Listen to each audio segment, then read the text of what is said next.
What's up, YouTube? So, yeah, it finally happened. The Nintendo Switch professional, in quotes, bashing has finally started happening. I'm not talking about the people who were just doing, random YouTubers who are sitting there going and saying, like, already burying the Switch and say how it's dead and buried. Switch. Yeah, Switch, I said it right. How it's all dead and buried right like that. By professional, I mean the professional sites. And IGN, good old IGN, started the official professional bashing bandwagon. Now, I'm actually going to leave a link to the description to my buddy's Active Sins video, because he does a video where he pinpoints the part where they actually talk about the Switch. They talk about other things in the podcast, I'd imagine, but like the one small section they have is really talking about the Switch.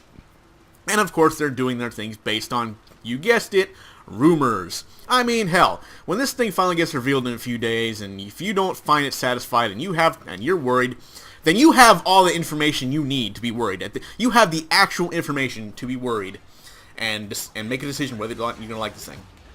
But right now, everybody's still going off rumors, and IGN is apparently no different. Now, I'm not going to say they didn't make a few decent points in there when talking about Nintendo overall as a whole, but they were already ready to write this thing off when all of a sudden they're like, oh, well, Mass Effect Andromeda's not coming to it, so it's already a failure. It's like... Now, EA didn't exactly say they weren't going to put it on there. They said if the sales are good enough, they will.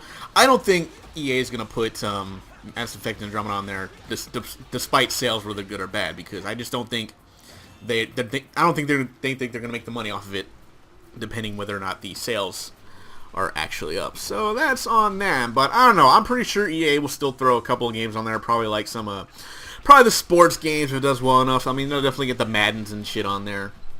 As long as the thing is selling and stuff like that, you'll get your Maddens, you'll get your NHLs, you'll get your what's their basketball game series. I don't fucking remember, but it'll probably be on there too. So either way, so yeah, we're just looking at that way. Now, what really bugged me about this one part was this guy said, well, they're gonna have to downgrade their games, and they're gonna have to sacrifice their vision, and I'm like, what fucking vision?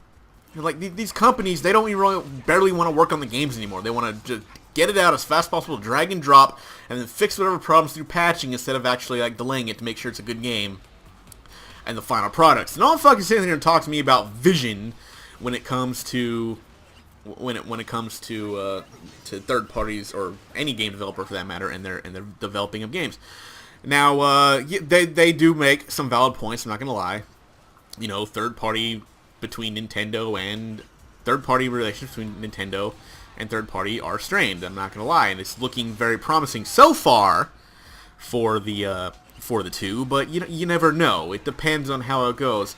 Development-wise, a lot of third parties are saying that yeah, we can develop for it, no problem. It'll be great. There is little to no issue for porting these games on there and stuff like that. So. There is actual positive news, whether you want to call it rumors or not, coming out from the third-party camps regarding the Switch. And yes, they're saying, well, Rockstar will not put Rockstar probably won't put any games on the Switch, and like there's actually a reason for that, I guess. Like, yeah, the Rockstar, the thing between Rockstar and Nintendo, they're never going to like each other again. That's done. And I learned that from Dr. Trey, of all people, by the way. Here's the one that pretty much said the guy who pretty much like defended the Wii U to the bitter fucking end was the one who like broke the news to people about why Rockstar and Nintendo don't actually get along anymore and probably never will again. However, Take-Two Interactive is kind of interested in the Switch, so who knows? But I don't know. I don't think you're gonna see any more I don't think you're ever gonna see any Grand Theft Autos or Red Deads or whatever Rockstar games come out in the future on the Switch or any Nintendo console after that. So yeah. And then what really got me like at the end of their little thing is like, well, if this doesn't fit, have Nintendo scratching their heads in 4 or 5 years what to do next. Isn't that like everybody when you think about it? Every system usually has a 5 to 6 year life cycle. The PS3 and the Xbox 360 lasted a long time.